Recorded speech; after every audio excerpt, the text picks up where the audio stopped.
Arriver dans un nouveau pays, c'est découvrir un nouveau monde dans lequel on ne connaît rien. C'est être confronté tous les jours à une nouvelle langue, à une nouvelle culture, à une autre manière de vivre. Lorsqu'un étranger arrive en France, après avoir quitté son pays, pour fuir la guerre ou pour rejoindre sa famille, il est alors très vulnérable. Il est sans repère, sans travail. Il est parfois accueilli en hébergement d'urgence par le 115, voire il est à la rue. C'est une nécessité d'accompagner les primo-arrivants. Ils sont dans un pays qu'ils ne comprennent pas comment ils sont arrivés parce qu'ils ont eu des problèmes dans leur pays et tout.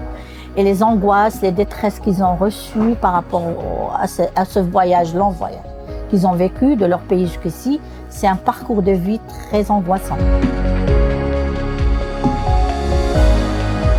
Donc à l'UFCV, on accompagne ces personnes. Ces personnes, on les appelle des primo-arrivants. On les accompagne dans l'apprentissage de la langue française pour leur permettre de s'intégrer à la société, pour leur permettre aussi d'accéder à une vie stable et épanouissante en France. Nous les accompagnons autour de 3 formations. On a le FLE, le français langue étrangère, on a le FLI, le français langue d'insertion, et on a l'ALPHA, ou alphabétisation, pour ceux qui, chez eux, n'étaient pas scolarisés et donc n'ont pas appris à écrire ou à lire. Sans oublier, bien sûr, les ateliers socio-linguistiques et numériques. Depuis 2020, l'UFCV a déjà accompagné 30 169 primo-arrivants. Mais attention, au-delà de l'aspect quantitatif, la question de la qualité de l'accueil, de l'accompagnement et de la relation de proximité est primordiale pour nous à l'UFCV.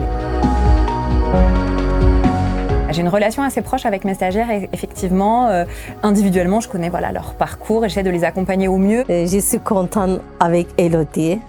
Quand j'ai un problème, elle a ouvert toutes les portes. J'ai expliqué tout mon problème. Elle m'a aidé beaucoup.